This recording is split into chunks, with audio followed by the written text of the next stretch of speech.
So this whole movie felt like it was trying to be some new horror that was hip and down with the kids, written by somebody that would still use the terms hip and down with the kids.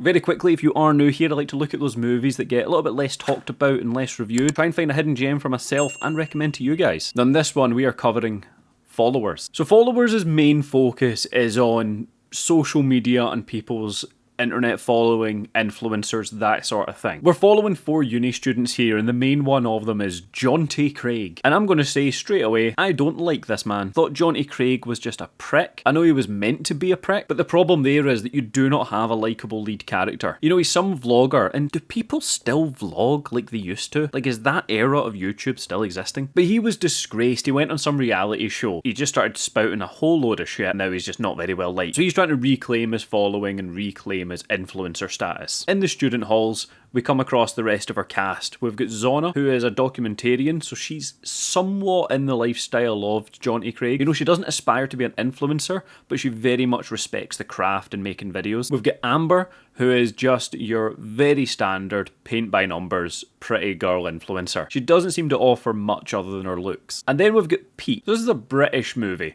and Pete is the only Scottish member in it, and they lean very hard into the Scottish thing. You can't help but be a little bit annoyed by just the stereotypes that they rhyme off in the name of like a joke or a good moment. So this movie tries to play the line between comedy and horror, and to be honest, it wasn't funny. Now I know that's a subjective thing and people can find all things funny.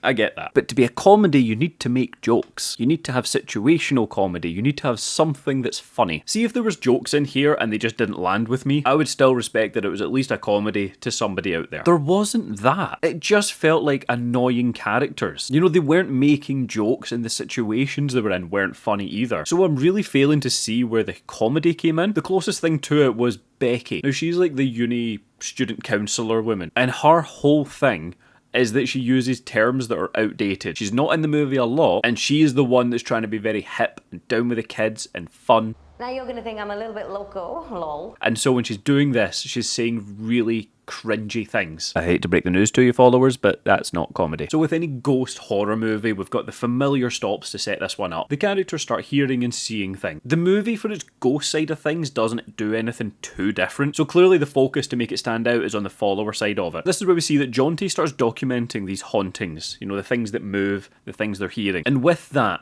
he starts to pick up a following online. And it's that following online that makes him lean into it more, and it starts going to his head. You know, he starts to do things for views when it started out as a very organic kind of ghost hunt YouTube series, slowly devolves into some pranks, him fucking with the people there, and just struggling to be a character. There's no development for him. The only character that really gets development that I really did enjoy was Zona. You see her on video call a few times to her gran. Now she's in a home, she's getting cared for, and she's clearly struggling with this. But unfortunately the movie only touches on this maybe about 3 times. One of those is quite relevant to the film, so I would have loved to have seen more about her gran, video calls with her and use her more. But then instead we just jump back to fucking Becky and her shit humour. Lol. But as this starts developing and this channel starts growing again, they bring in a medium to try and find the ghost of this flat and uncover the truth behind all these hauntings. It even goes so far as to then move up to a reality show. The movie slightly touches on the concept that the reality shows are just all fake out there. I did like that bit. And Becky is really pushing for Jonty to do this and prove ghosts are real. It would change everything. Like, imagine if modern day now,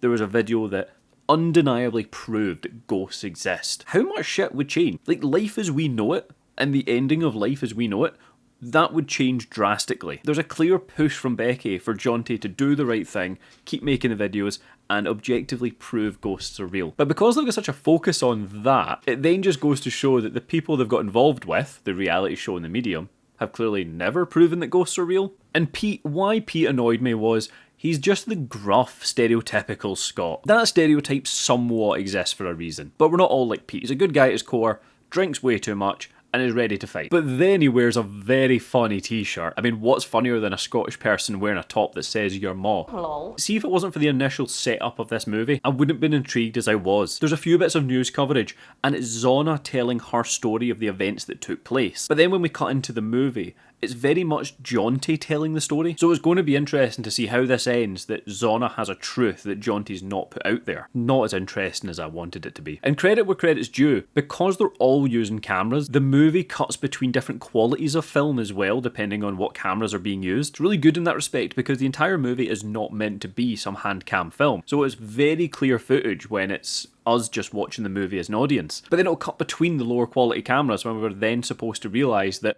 we're watching the footage now. Now, we're not going to spoil the ending of this movie just in case you do watch it, but it doesn't make sense. I'm going to lead into, I have questions. It's just that part of the movie where a few things that either didn't make sense or stood out to me, and I'm just going to address them here as a free-for-all. And also, in this world of influencers, and the film uses footage of other people on YouTube talking about Jonty and talking about what they're doing, just to try and give you a bit of perspective on how they're being viewed in the public. That's all well and good, and that was quite interesting. But that's not Alfie Days. Why have you said it's Alfie Days when it's clearly not Alfie Days? So Jonty goes to take a photo of him and Amber, but doesn't realise it's a video. That's part of the cuts here. They have a little laugh about it when they realise it's a video, but look at the bottom bar. That video clearly lasts a long time. When does that ever happen that you've accidentally been taking a video instead of a photo, and then just decided to let the video play out for what looks like a good solid 10 minutes? So they discover that the ghost comes out when there's more people around, so they throw a huge party. Why the fuck is the ghost raving? Like, is this meant to be scary? Because it's not funny. And if it's not meant to be that, it's a very bad decision in the party scene because that's all it looks like. And also, as an impact of this ghost appearing,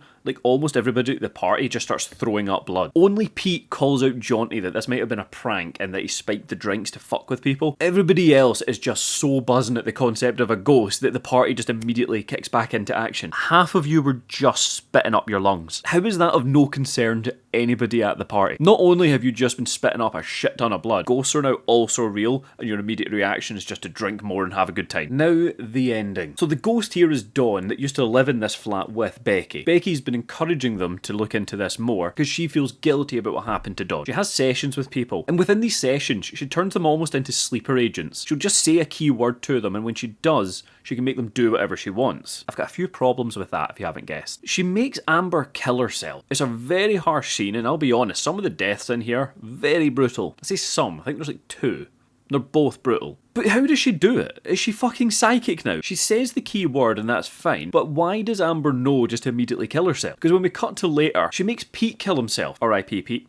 You're one of the good ones. And she hands him a razor blade and makes him swallow it. There's a few steps there that take place. Like, she's made Pete go into sleeper agent mode, given a razor blade to him, and then made him eat the razor blade. So of course he kills himself. That didn't happen with Amber. So how does Amber just immediately know to off herself? And then within that scene of Pete killing himself, there is a lot of standing about. Like, you know when a villain has a monologue that just lasts way too long? We've got 2 characters in this scene who are not under control, and they are just letting this play out. Her talk is not that interesting that you wouldn't want to get involved. She was going to burn herself down, the lighter's now gone, and now it's just a case of saving Pete. The characters don't know what she's capable of, so why the fuck are they not jumping in? She just gets to talk for way too long and spouts some amount of shit. So look, that's it for my questions, and where would I be putting followers? I can't think of anything more fitting to give this than, if you have the time to watch it, go and do anything else with your time, please. It is an absolute bottom of the barrel movie for me that I would not be recommending to anybody. Even as a joke and drinking game movie, it's got nothing in there for you. You've got cliche and dull characters. You've got little moments of intrigue, like with Zona, that are not explored enough. And you've got Becky, who is just trying to be hip and trendy. Lol. And that is the only time I think the movie's trying to be a comedy. Save your time, go and do anything else. Now look, that was just some of my thoughts here on Followers. Have you seen it? What did you think of the movie? And if you haven't yet, please do consider hitting subscribe. It really does help out the channel and I love to see it. And as always, thank you so much for watching.